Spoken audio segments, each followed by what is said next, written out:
Oke, baik. Bismillahirrahmanirrahim. Assalamualaikum warahmatullahi wabarakatuh. Selamat pagi, salam sejahtera buat semua.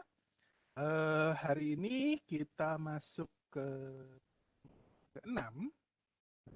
Kita akan membahas tentang struktur looping. Nah, tapi mungkin sebelum masuk ke materi, seperti biasa, kita open cam dulu untuk saya capture keperluan berita acara perkuliahan hari ini. Oke, silahkan dibuka kameranya untuk yang bisa mengaktifkan kameranya. Wah, baru langsung dari rambut dulu. Wah.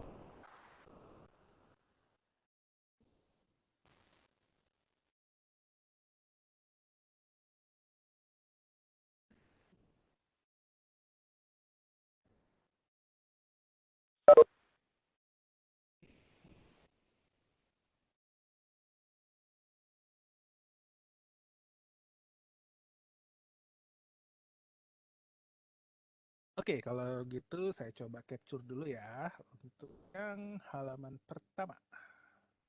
Satu, dua, tiga.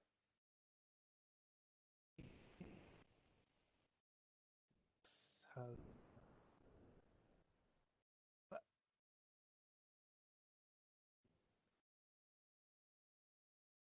Oke, terakhir. Ya, satu, dua.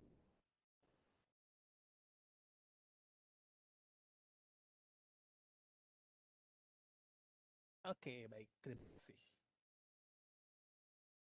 Oke, sekarang kita coba aktifkan share-nya ya.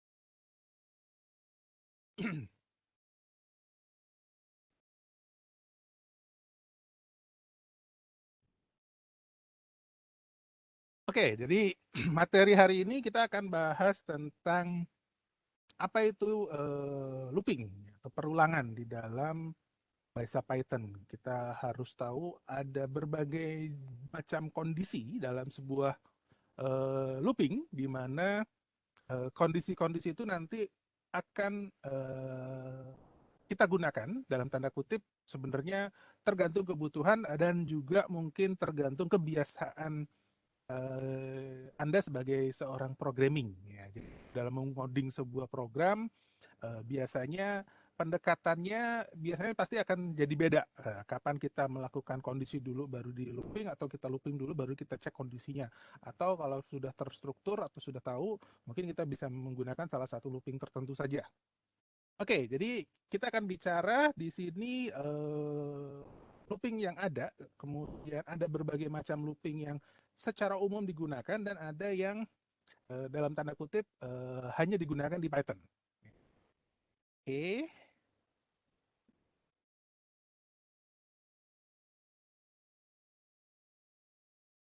nah buat apa namanya menginspirasikan saja. Nah, bagaimana kalau saya mau buat menampilkan sebuah bilangan ganjil, menampilkan sebuah bilangan genap, menampilkan sebuah bilangan bulat, menampilkan sebuah bilangan prima dari rentang waktu tertentu, atau mengecek kondisi sebuah nilai yang nanti apakah ini ganjil ataupun genap, ataupun ini adalah bilangan prima atau bukan. Nah, ini bisa nanti bisa kita gunakan gitu ya. Jadi dalam hal ini kita harus tahu kapan kita menggunakan sebuah looping atau sebuah perulangan, di mana kalau kita tahu namanya perulangan berarti sesuatu yang sifatnya berulang-ulang atau sering dibuat sama, tapi daripada melakukan hal yang sama, kita lakukan adalah menggunakan fungsi looping.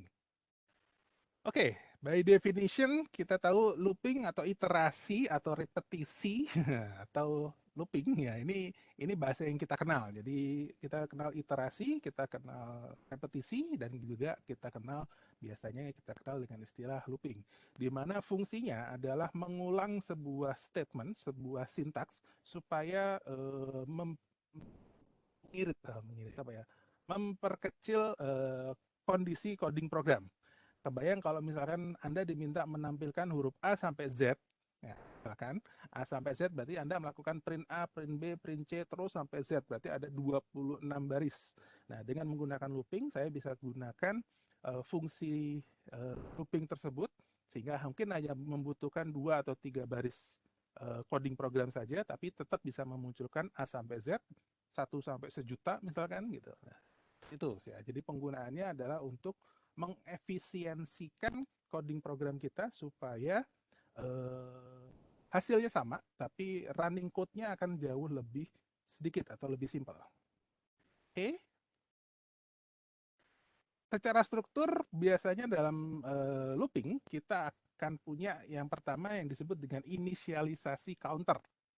Jadi kita akan mulai dari berapa, segala sesuatunya kita lakukan dengan inisialisasi atau kita startnya dari apa, kemudian apa misalkan startnya pada saat kondisi seperti apa. Di sini posisinya adalah kita punya inisialisasi terlebih dahulu. Next, kita punya test expression. Artinya di sini untuk menguji.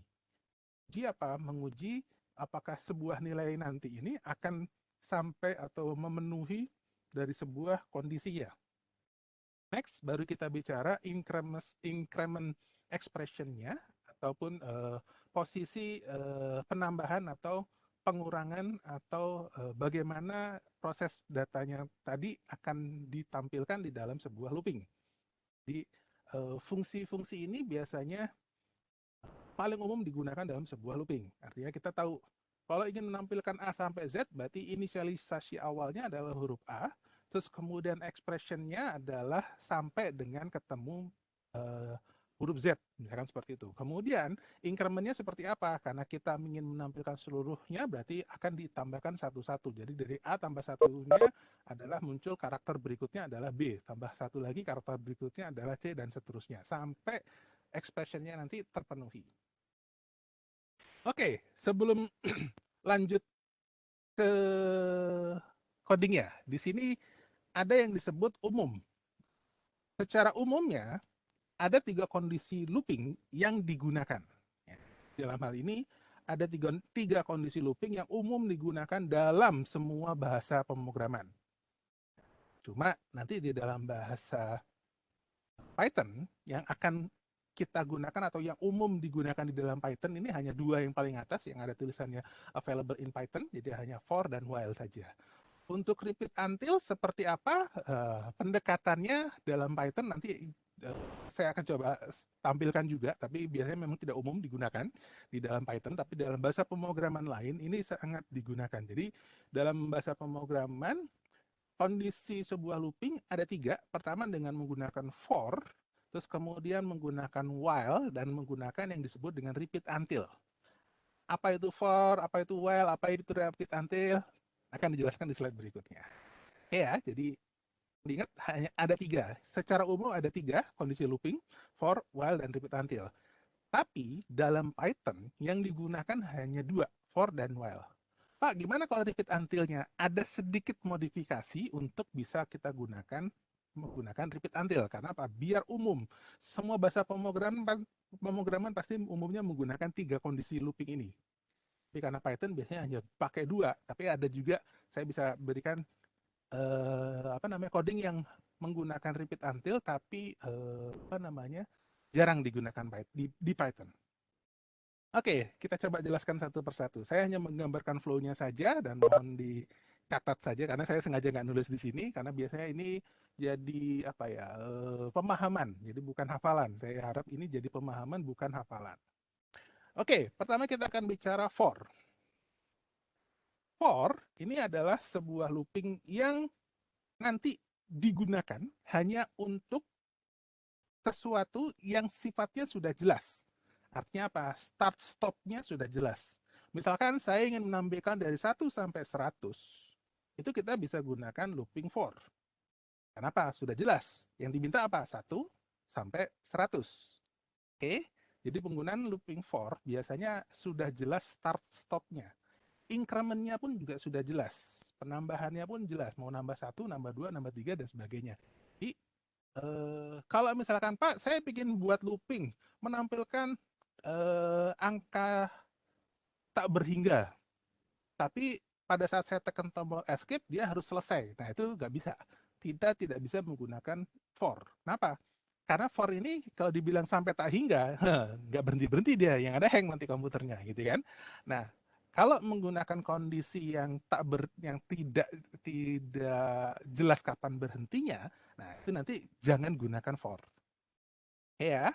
Nah, di dalam flowchart ini Anda bisa lihat kita bicara start. Ada dua gambar di ceritanya sama ya. Jadi kalau di sebelah kiri bicara pseudocode-nya, yang kanan mungkin kita bisa bicara agak sedikit codingnya. Artinya, saya memulai dengan start, terus kemudian saya definisikan, saya inisialisasikan bahwa M itu sama dengan 1. Oke, mengikuti arah panahnya. Di sini selanjutnya adalah tampilkan M atau print M, cetak M. Oke, maka dia akan menampilkan angka berapa? Karena M-nya didefinisikan sebagai sebuah angka 1, maka dia akan apa namanya?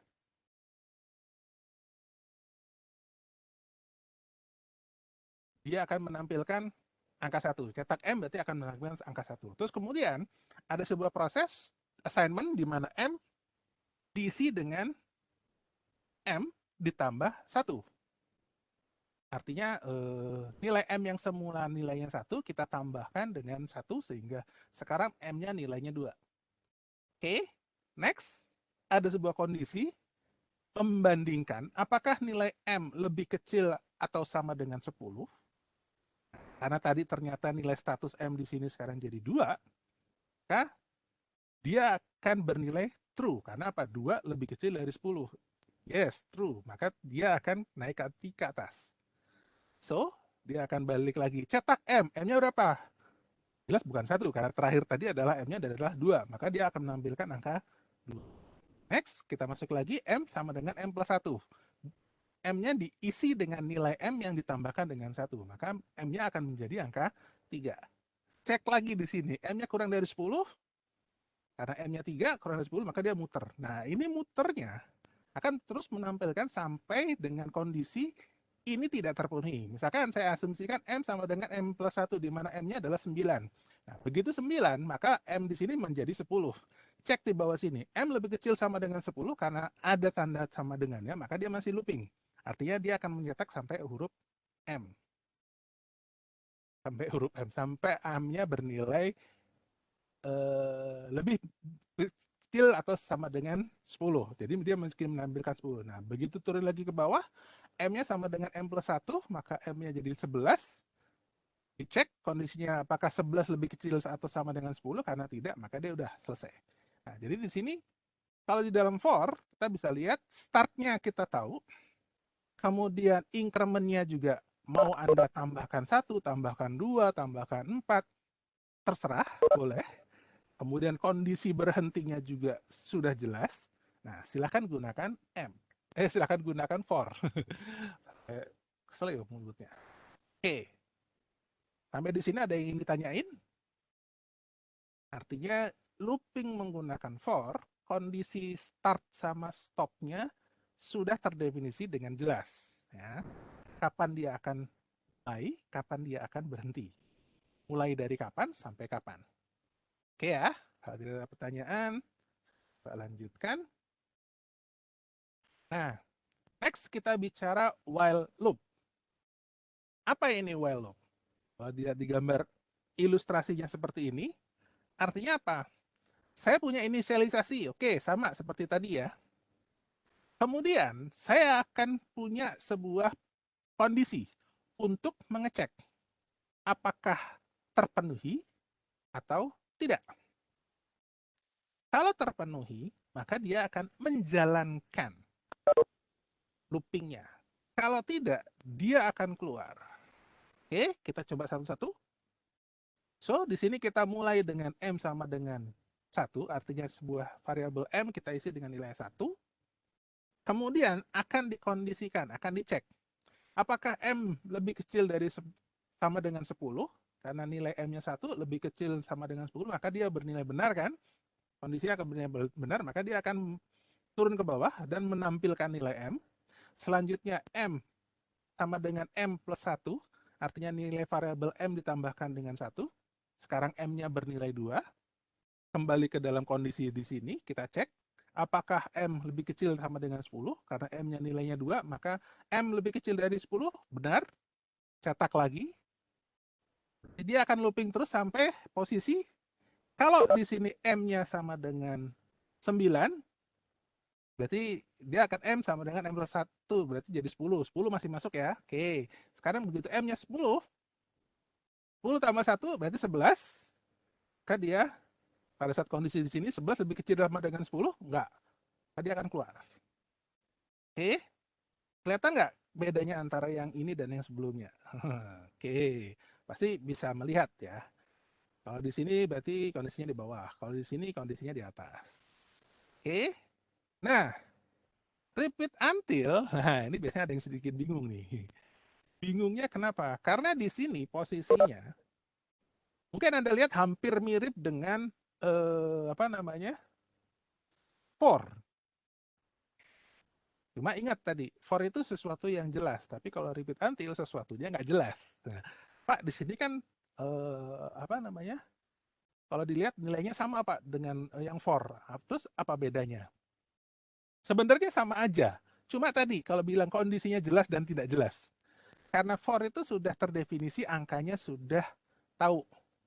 Nah, tapi kalau dengan menggunakan repeat until, ini kita nggak tahu kapan berhentinya.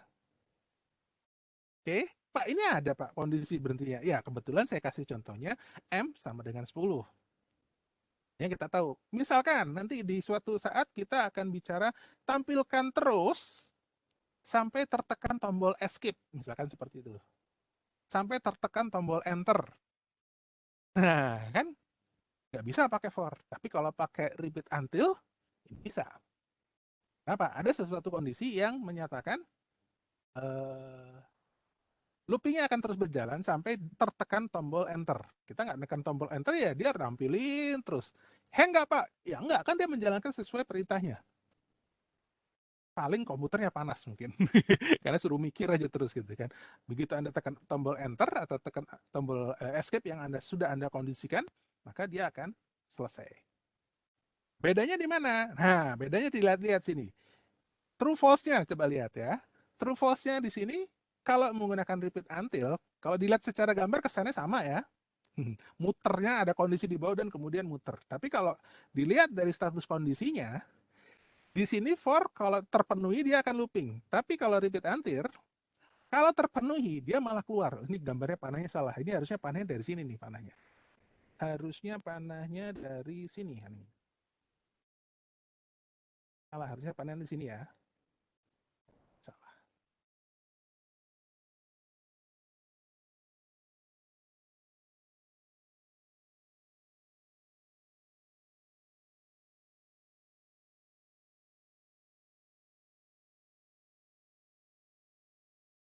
Oke.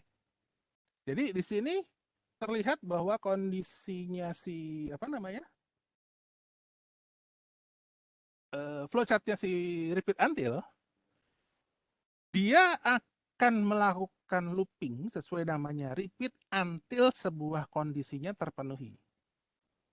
Selama kondisinya belum terpenuhi dia looping. Kalau for tadi selama kondisinya terpenuhi dia looping. Yang bingung ngacung. Kalau ini sampai kondisi terpenuhi baru dia selesai.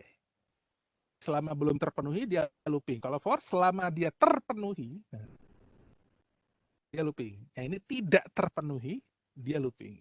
Oke, yang bingung ngacung. Biasanya permainan kata-kata ini bikin bikin enak gitu ya. Jadi bedanya apa Pak? Iya beda tadi. Selama tidak terpenuhi, nah tidak ini yang saya tekankan. Ini kalau di looping tidak terpenuhi.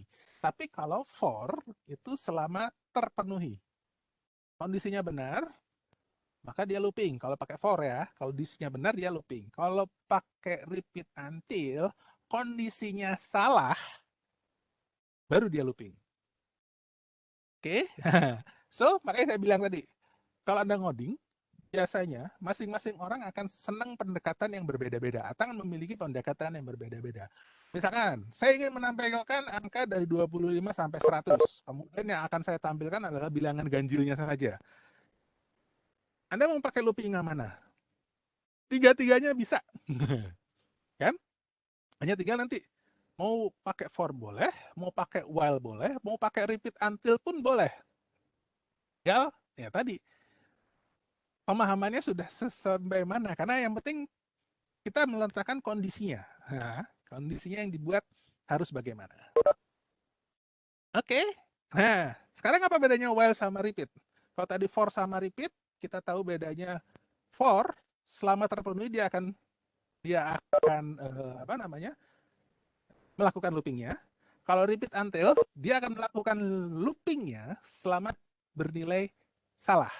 Nah, sekarang apa bedanya dengan while? Ada ide? Silahkan sampaikan. Open cam langsung. Open cam. Open mic.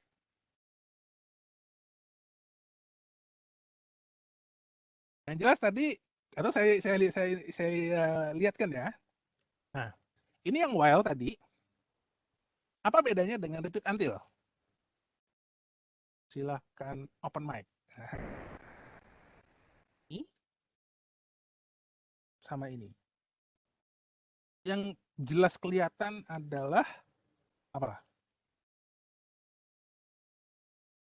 Kondisinya ya. Yang pertama, perhatikan ini. Kondisinya ada di mana? Di atas atau di bawah? Ini ya, di bawah. Ini dia di atas. Artinya apa? Dia akan mengecek dulu kondisinya. Oke? Dia akan mengecek kondisinya. Kemudian, jika kondisinya terpenuhi, dia akan menjalankan loopingnya. Jika tidak, dia keluar. Kalau ini apa? Dia akan menjalankan loopingnya, kemudian mengecek. Kan ini yang dijalankan, ini kan badan loopingnya tuh ini nih. Nah, ini kan, dia akan mengecek. Dia akan menjalankan terlebih dahulu badan loopingnya, baru dia dicek. Oke, yang paling gampang, kalau menggunakan while, ada kemungkinan proses ini tidak dilakukan. Cetak M-nya tidak dilakukan. Ada kemungkinan cetak M-nya tidak dilakukan. Tapi kalau menggunakan repeat until, cetak M-nya ini nggak ada percetaknya ya. Oh, lupa. Harusnya di sini ada cetak dulu baru tampilin. Oke, nggak apa-apa, kelewat ya. Oke. Jadi proses ini akan dijalankan minimal satu kali. Kenapa, Pak? Ya, karena kan dia cetak dijalankan ini, tampilkan M, kemudian M plus 1. Ini ada print M. Oke, nggak apa-apa. Di sini ada print M, terus M plus 1. Pada saat tampilkan, dia kan nampilkan 1. Kemudian dicek, kalau tidak kondisi ini tidak sesuai, dia keluar. Kalau kondisi ini terpenuhi, dia keluar. Artinya apa? Ya tadi. Berarti, kalau menggunakan repeat until, minimal dikerjakan satu kali. Ini pasti dikerjakan baru dicek kondisinya kan.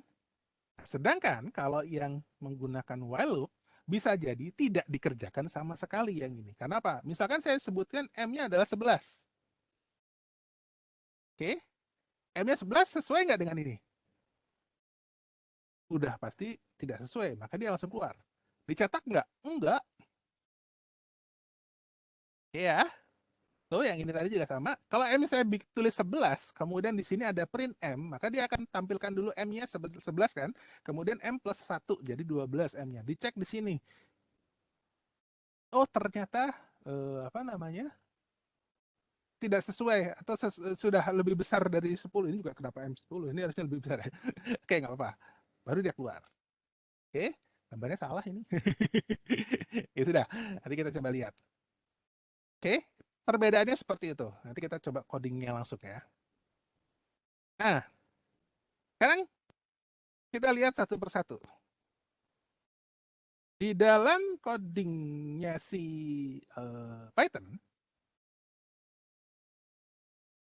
iterasinya berbuat seperti apa? Nah, ini yang tadi disebut body loop-nya. Saya sebut bahwa akan dikerjakan satu kali minimal atau tidak dikerjakan satu kali. So, looping biasanya ini tergantung Anda ya. Gambarnya seperti apa? Pak, ini gambarnya kebalik sama yang tadi. Ya nggak masalah kan. Gimana kita aja, gimana Anda aja bikin gambarnya. Oke, yang jelas ada sebuah coding, terus kemudian kita cek, kemudian loop body-nya seperti apa. Jika testing ini atau kondisi ini terpenuhi, maka bernilai benar seperti apa, bernilai salah seperti apa. Kalau bernilai benar berarti dia akan melakukan looping di sini, tes lagi, looping lagi, tes lagi, sampai dia bernilai salah. Tinggal tergantung kebutuhan. True false-nya tadi juga tergantung dari bentuk looping yang Anda buat. Oke. Nah, kita langsung masuk ke codingnya sekarang. Di pseudocode-nya seperti ini, di Python-nya sintaknya begini, kemudian nanti dalam codingnya bagaimana nanti kita juga coba demokannya. Oke, secara pseudocode berarti kita punya sebuah standar for ada initial expression, kemudian sampai ke test expression. Jadi contohnya di sini biasanya dalam bahasa pemrograman agak sedikit beda-beda. Ada yang for i sama dengan 1 to 10 do. Ini biasanya by default ya. Kemudian di dalam Python kita akan menggunakan for ini, kita menggunakannya agak sedikit berbeda sintaknya. Jadi kita gunakan for i in range, dalam range initial, termination, sama increase. Jadi dalam range startnya mau berapa ini? Mau 1, mau 10, mau A, mau Z, dan terserah. Kemudian terminationnya mau di stop angka berapa? Kemudian di sini incrementnya, mau kenaikannya berapa? Baru statement-statement di bawahnya. Oke, kita coba buat codingnya. Contohnya seperti ini. Mungkin saya coba share langsung saja, kita sambil ngoding bareng ya. Dan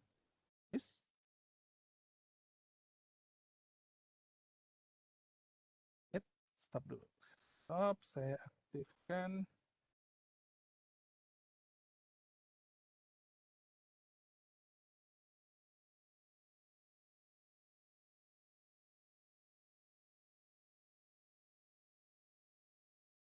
Sharing.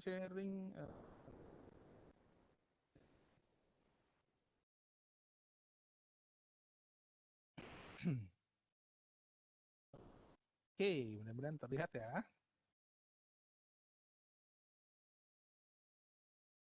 Oke, saya nggak bikin file .py-nya, tapi langsung saya ketik di sini saja. Nanti Anda bisa coba bikin sendiri. Oke. Jadi di sini di dalam for kita akan bicara menggunakan uh, fungsinya. Jadi pertama kita akan bicara inisialisasi terlebih dahulu. Bahkan i saya isi dengan 1. Oke. Kemudian di sini saya akan bikin sebuah looping. Karena menggunakan for, maka saya bilang for i in range 1 sampai 10, incrementnya 1. Print i. Oke. Jadi di sini bisa dilihat bahwa saya akan menampilkan sebuah nilai dari angka 1 sampai 10. Nah, nanti ada yang harus dilihat lagi. Kita 1 sampai 10, termination 10. Kira-kira keluarnya 1 sampai 10 atau lebih atau malah kurang? Nah, kita lihat. Biasanya kurang. Oke? Bisa dilihat di situ.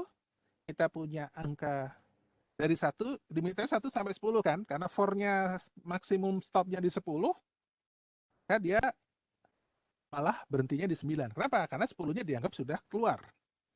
So, kalau mau seperti ini, maka saya harus definisikannya I-nya jangan 10 berarti. Kalau ingin menampilkan 1 sampai 10 ya kita lebihin 1. Oke, jadi kalau seperti ini, nah baru kita akan menampilkan dari 1 sampai 10 caranya dengan mengubah for-nya. Kita tahu for-nya tadi terdiri dari inisialnya berapa, termination-nya berapa, kemudian incrementalnya atau step-nya berapa. Pak, bisa nggak saya ubah? Misalkan saya ingin menampilkan bilangan ganjilnya saja. Gampang, berarti increment-nya jangan ditambahkan satu-satu, tapi tambahin dengan 2. Oke, saya coba lihat lagi. Di sini berarti saya ganti yang increment-nya. Saya ganti dengan 2. Hasilnya seperti apa? Hasilnya akan muncul 1, 3, 5, 7, 9. Karena stepnya dua-dua.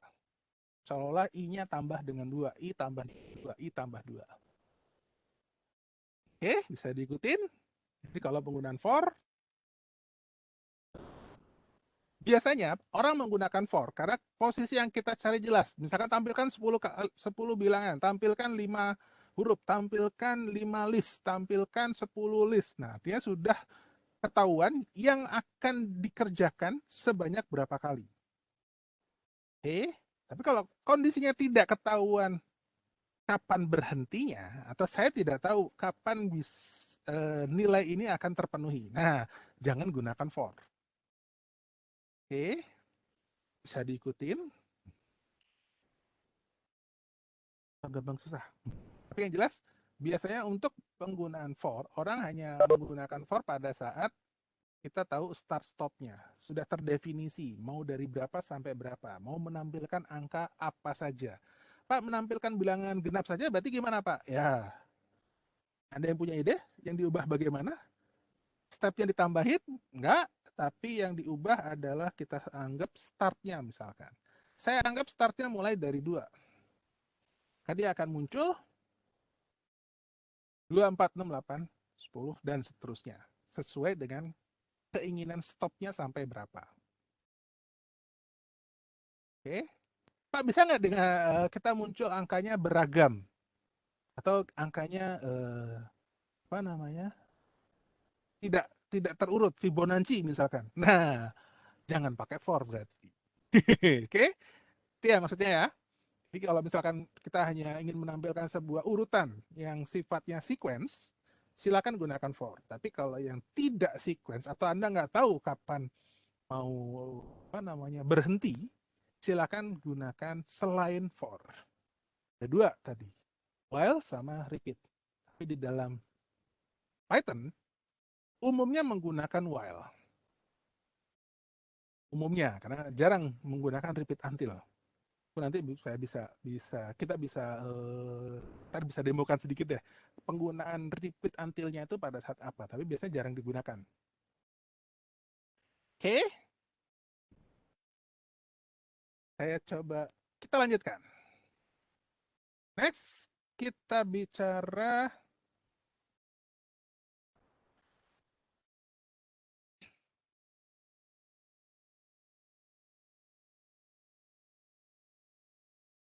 oh ini yang tadi ya contoh codingnya ya. Nah, ini ada ingat termination-nya. Nah, nilai termination-nya number -1 artinya nilai for-nya itu kurang dari 1. Jadi kalau di sini ditulis 11 berarti akan munculnya 10 kali. Kalau misalkan ditulis 11 dengan 10 kali berarti kalau pingin munculnya cuma 8 berarti Anda harus bikin code-nya berapa. Ya, gampang ya. Oke, lanjut. Next, kita bicara while. While di sini bicara kondisi yang dicek terlebih dahulu. Jadi di sini kita lihat initialization expression. Ya, nilai awalnya kita set dulu. Next, baru kita punya while expressionnya seperti apa, kondisi yang mau dicek seperti apa. Misalkan lebih besar dari 10, misalkan kondisinya sampai tombol tertekan. Nah, kan beda lagi. Tadi saya ngomong sampai, padahal nggak boleh ya. Oke, misalkan jika input, oh, saya akan melakukan looping untuk menampilkan sebuah nilai yang dimasukkan dari sebuah keyboard. Kalau belum menekan tombol 0, maka dia akan keluar. Nah, ini nanti bisa jadi latihan nih, bisa jadi tugas berikutnya nih. Jadi misalkan input sebuah apa namanya? Nilai. Kemudian buat loopingnya untuk menampilkan angka yang diinputkan berikutnya. Masukkan 7, tampilkan. Terus kemudian masukkan 8, tampilin 8-nya. Masukkan 3, tampilin 3-nya. Kalau nilainya yang kita masukkan adalah 0, dia akan quit atau programnya akan selesai. Kan bisa seperti itu. Jadi artinya kita bisa pakai while selama yang diinputkan bukan 0. Kalau diinputnya bukan 0, tampilkan. Kalau 0, keluar. Itu contohnya ya. Jadi kan kita nggak tahu.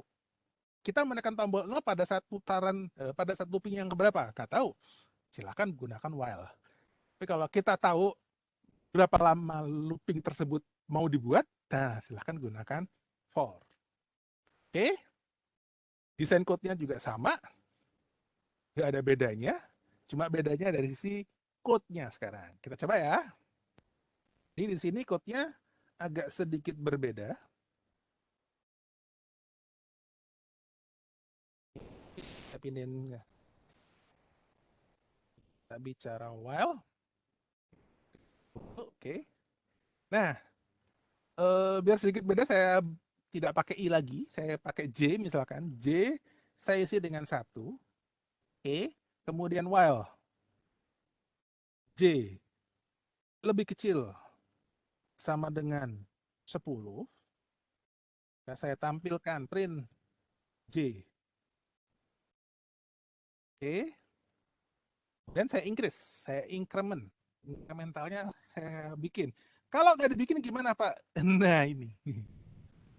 Dia muter terus sampai mumet, sampai hang.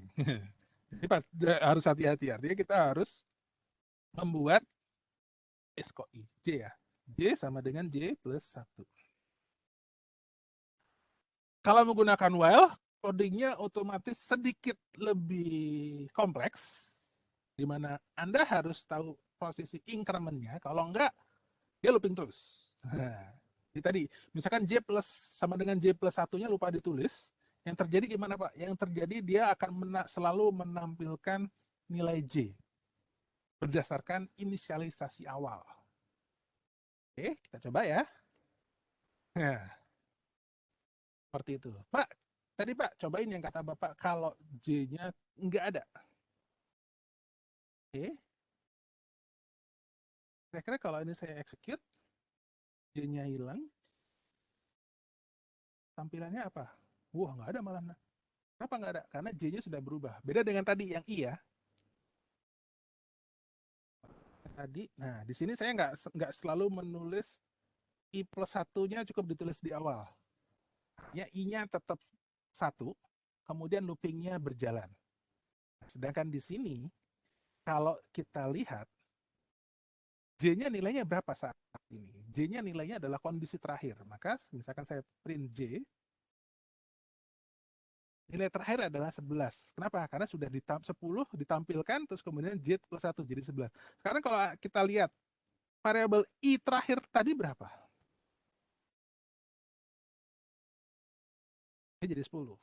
Tapi for I-nya selalu balik posisi 1. Kenapa balik posisi 1? Balik posisi 1-nya karena ada ini. Jadi kita nggak perlu definisiin inisialisasi.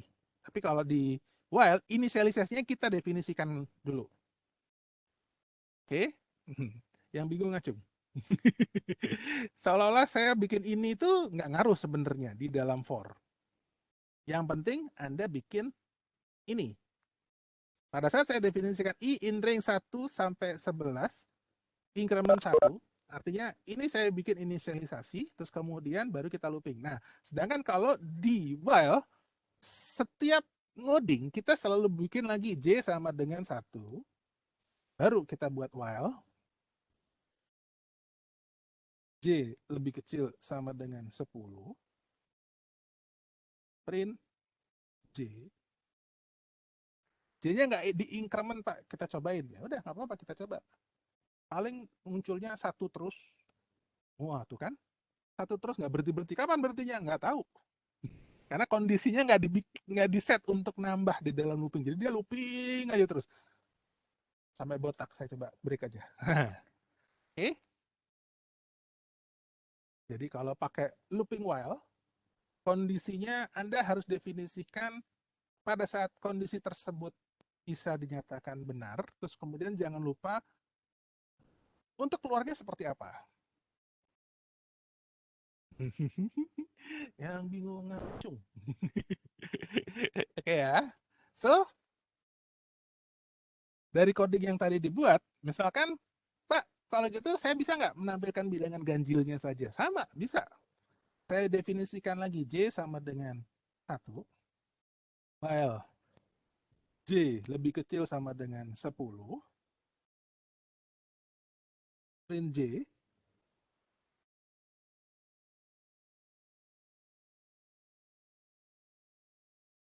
dan J, J plus 2. Oke, tes. Nah, ya seperti ini. Pak, gimana kalau yang genapnya? Ya berarti startnya jangan J-nya jangan 1 kan? Saya mulai J-nya dengan 2. Tapi incrementnya juga 2. Sehingga apa? Nanti munculnya 2, 4, 6, 8, 10, nah, dan seterusnya. Sesuai dengan yang termination yang dibuatnya bagaimana.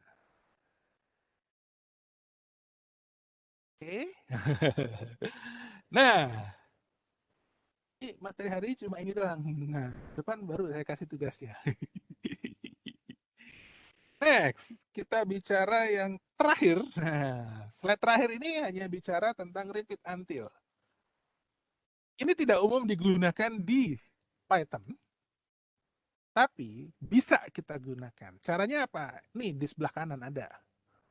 Sebelah kanannya, ini cara penggunaan repeat until. Tapi karena tadi ingat dibilang, bahasa Python jarang menggunakan fungsi repeat until.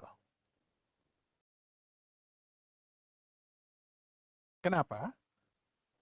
Ya karena jarang, saya nggak jarang nemuin orang menggunakan fungsi seperti ini, jarang sekali nemuin. Kecuali sudah apa? eh, Sudah biasa terjebak dengan kondisi looping yang ketiga. Karena biasanya sudah terlalu banyak bahasa pemrograman, kita pendekatannya selalu bottom up misalkan. Nah, atau misalkan biar dieksekut 1 kali, kemudian baru dicek. Biasanya orang senang menggunakan repeat until. Tapi di dalam Python, kita bisa modifikasi sedemikian rupa codingnya pendekatan repeat until. Caranya bisa dilihat di sini.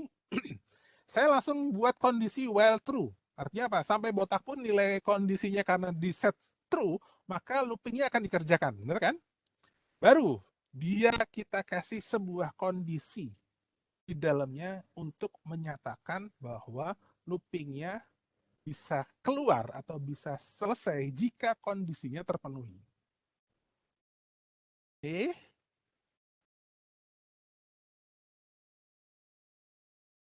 kita coba ya codingnya. Atau? So, perlu nggak saya definisikan J sama dengan 1? Bisa bilang perlu, bisa bilang enggak. Karena apa? While-nya true. Mau didefinisikan, mau enggak, dia tetap masuk. Tapi ya, bagusnya memang kita definisikan juga sih. Oke, kalau tadi J, saya bikin K deh kalau gitu sekarang. Kita coba dengan K sama dengan 1, kemudian while true. Oke, saya bikin print K. Oke, kemudian saya cek if K lebih besar sama dengan 10, maka dia break. Else, Aisyah salah pencet, harusnya titik 2. Else,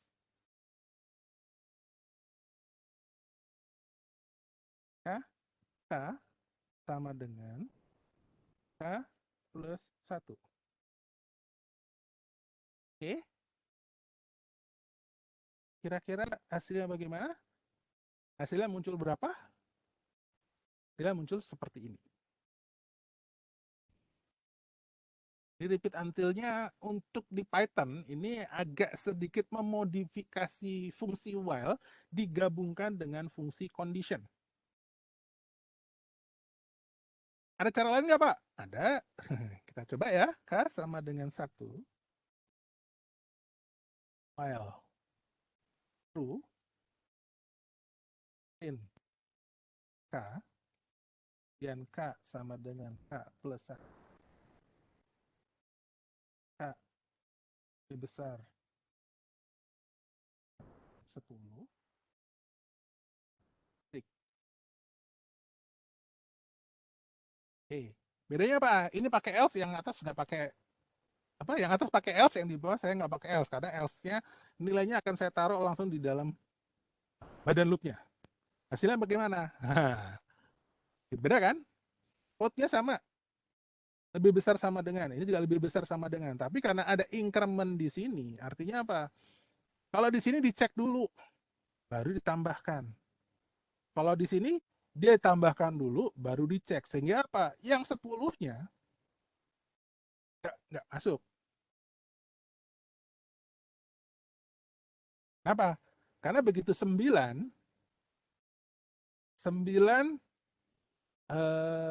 apa namanya?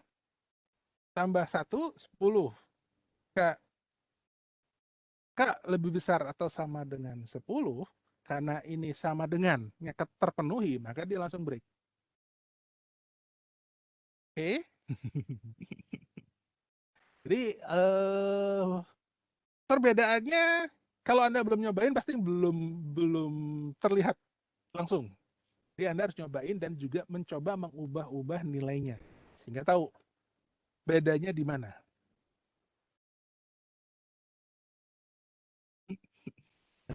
Seru, Pak. Mumet, Pak. Udah mulai mumet ya. Tenang.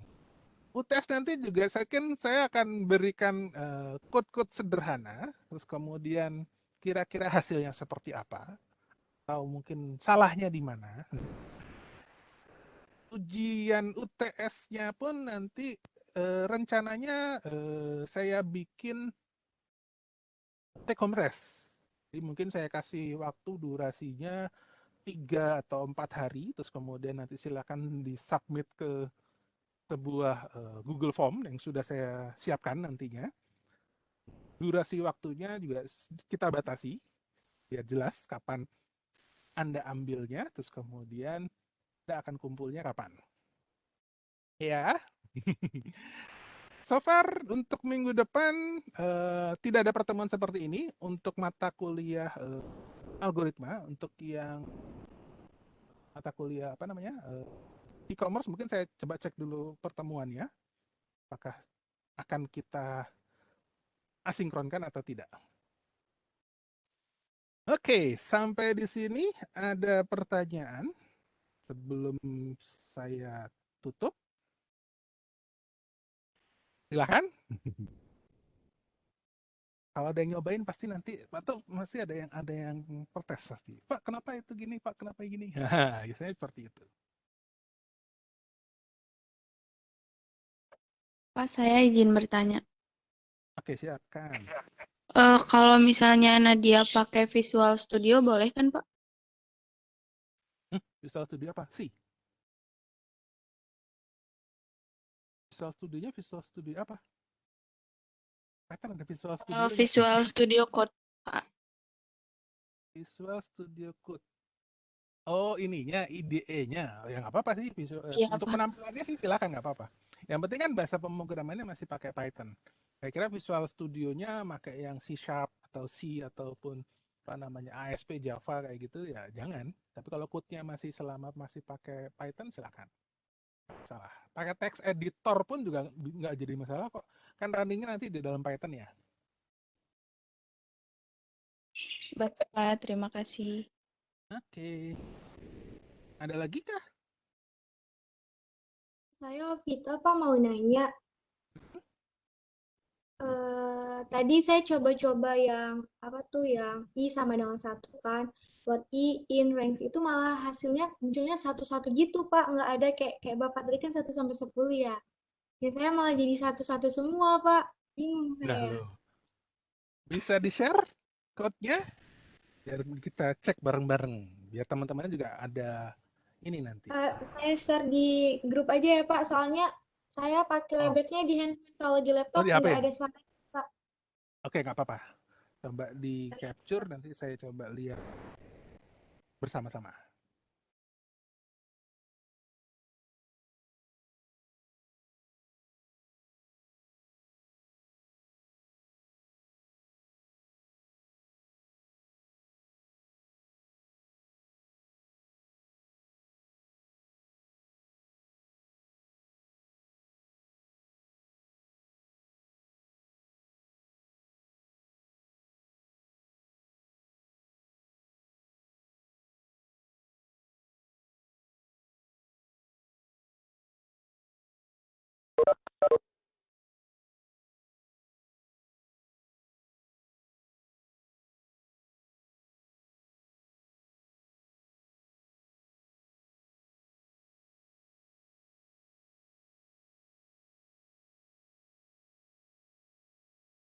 Oke, udah dikirim belum? Belum ya?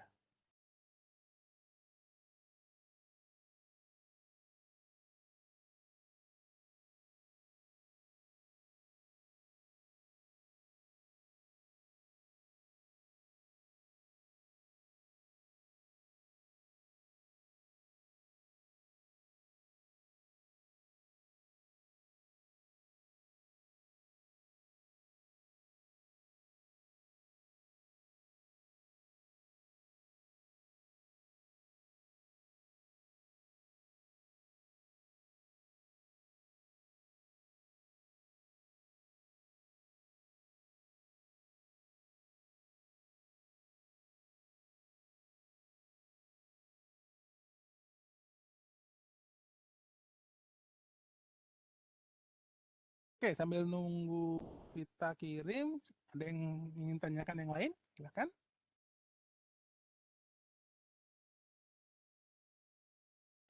Saya izin bertanya, Pak. Ya, silakan.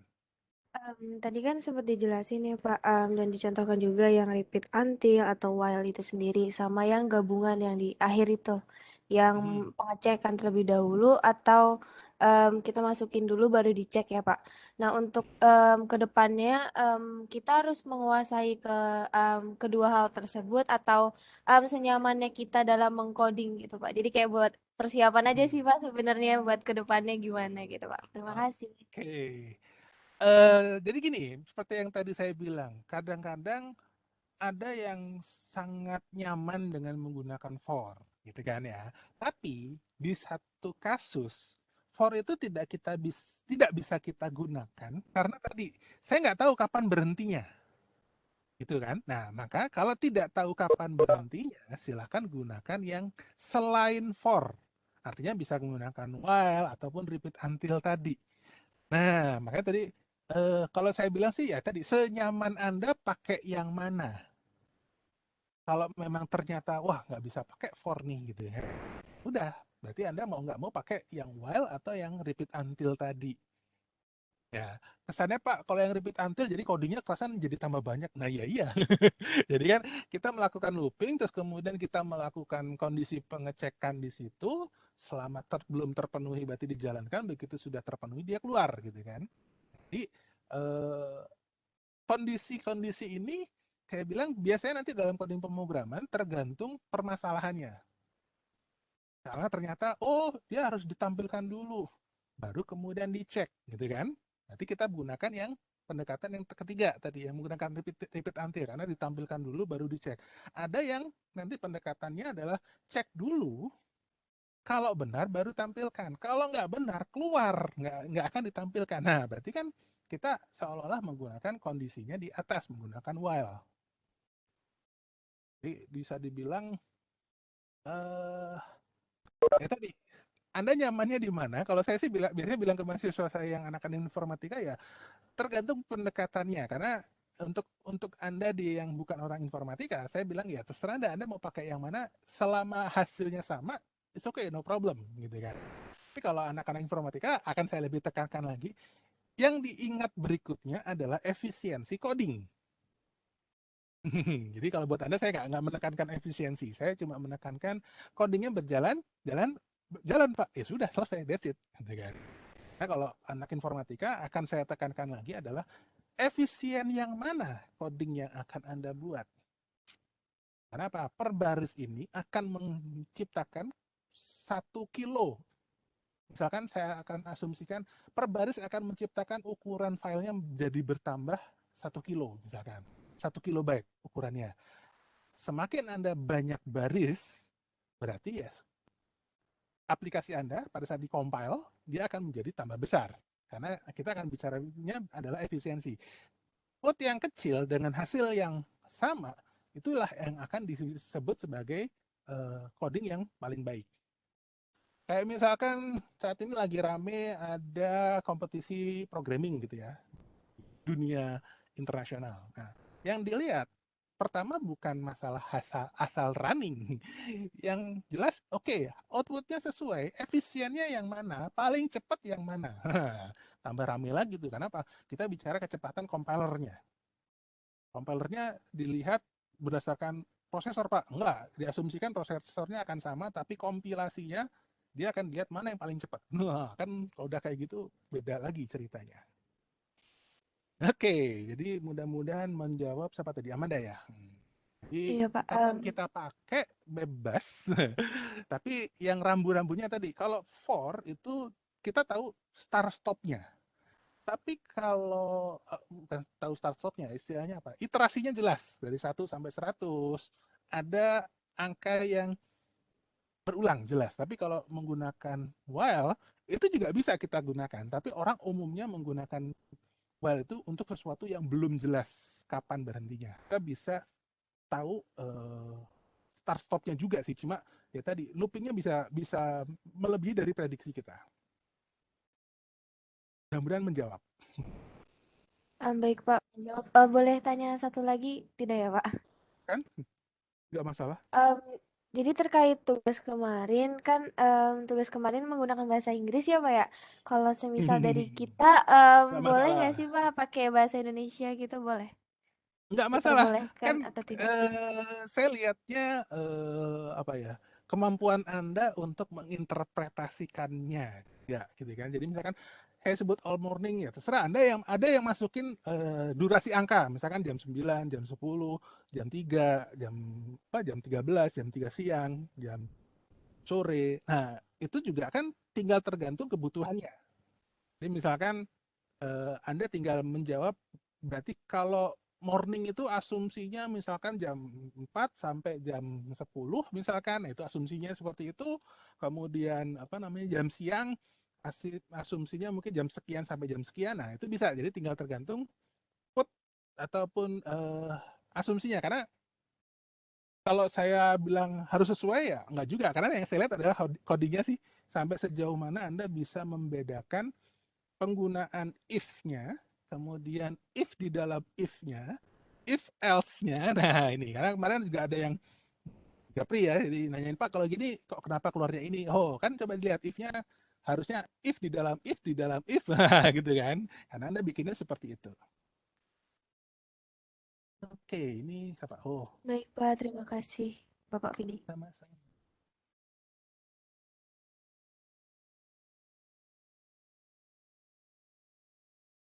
Oh, ini yang siapa tadi? Code-nya sudah muncul ya di saya. Saya share ya.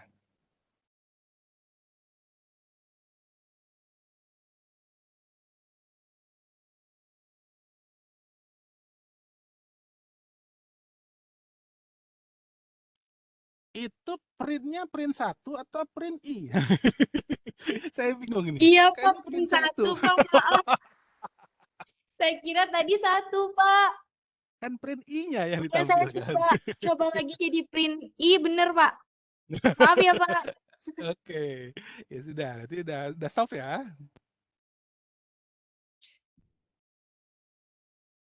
Oke, ada lagi yang lain? Oh ya, kemarin, nggak tahu kelas ini atau bukan ya, ada yang bilang ke saya, maaf terlambat mengirimkan apa namanya tugas. Nah, tadi kalau tugas saya harus coba mendisiplinkan diri gitu ya, artinya biar Anda juga nanti ke depannya juga seperti itu. Jangan sampai terlambat, karena terlambat itu apa namanya? Kalau di tugas mungkin nggak jadi masalah. Kalau udah di kehidupan nyata Anda terlambat itu 1 detik pun itu masalah gitu ya. Oke, so untuk yang belum bisa mengirim karena keterlambatan jam, menit, detiknya yang terkirimkan sebelum dini hari, nanti Anda saya izinkan untuk mengirim kembali, tapi digabung dengan tugas berikutnya. Ya, jadi kenapa nggak langsung dibuka, Pak? Enggak, saya nggak mau. Biar ada sedikit pembelajaran. Tapi juga saya akan konsekuen. Artinya saya akan menghargai Anda yang tepat waktu. Yang tidak tepat waktu ya, walaupun coding Anda benar ya, mohon maaf, saya nggak akan ngasih bisa nilai 100%. Jadi ada punishment-nya. Artinya nilainya akan saya kurangin 5-10%. Ya, biar biar apa namanya? Kondisi tepat waktunya jalan. Untuk sekarang mungkin Anda, kan cuma tugas Pak. Iya, nanti kalau seperti itu nanti Anda ke depannya misalkan selalu menanti-nantikan. Oke, itu aja yang saya cukup wordingkan ya. Jadi usahakan waktunya cukup panjang nih, 1 minggu biasanya. Silakan kerjakan, jangan dinanti-nanti. Karena sekalinya dinanti-nanti itu biasanya penyakitnya lupa. Lupa, yang kedua malas. Jadi itu gabungan. Oke, so untuk minggu depan, untuk mata kuliah algoritmanya akan saya buat sinkron, tapi biasanya akan saya kasih tugas. Tugasnya adalah tentang looping. Ya, sama seperti yang sebelumnya, ada beberapa coding, silahkan dicoba nanti fungsi codingnya. Terus kemudian untuk ujian tengah semesternya, yang saya belum lihat nih jadwal kita kapan ya? TS-nya ya. Kok saya nggak nemu di Igrasias ya? Udah nemu jadwal UTS-nya kapan? Kurang lebih tanggal 8, Pak, kayaknya, Pak. 8 itu kan mulainya. Maksudnya untuk Iya, mulainya. mata kuliah kita jatuhnya hari apa?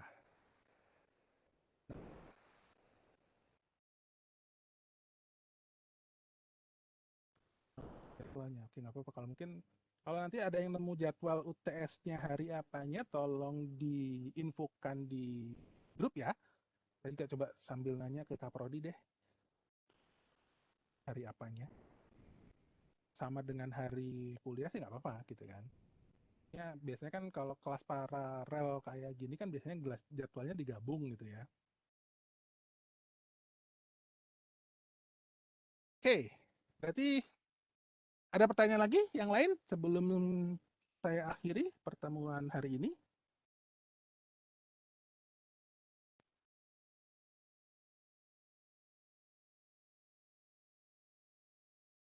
Oke, kalau tidak ada, berarti mungkin bisa saya cukupkan pertemuan kita hari ini. Kita ketemu lagi mungkin setelah tes. Nah, minggu depan saya bikin asinkron, terus minggu depannya udah jadwalnya TS ya, selama 2 minggu ya kalau nggak salah ya. 2 minggu bukan?